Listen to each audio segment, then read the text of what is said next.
I got a request in the comments for examples of more tools. Thankfully, I know where there is a discard area for broken tools.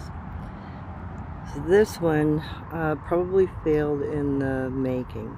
It's got breaks at both ends, but it did have the beginnings of shaping and sharpening.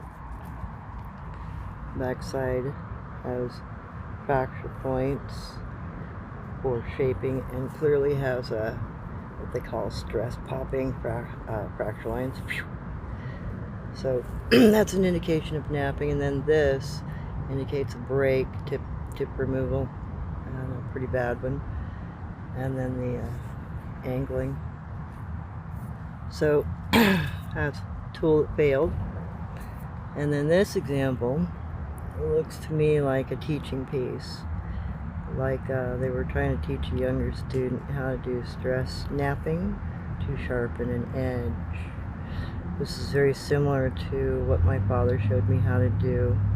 So when you're learning, you put your tool back here and you put your pressure down at an angle in order to fracture these pieces off in a long straight line. One side's got shorter fractures, learning, and then correction, longer, evener, more even. This one, I do believe, is a tool that had been resharpened probably more than once. Looks like it might have been a really old spearhead. Obviously it broke too. But this cross fracturing here indicates that they tried to reshape it, or repurposed use or continued use. And then these examples, these two I really like. This one is an arrowhead, or what you might call a spearhead. This is Dogman style.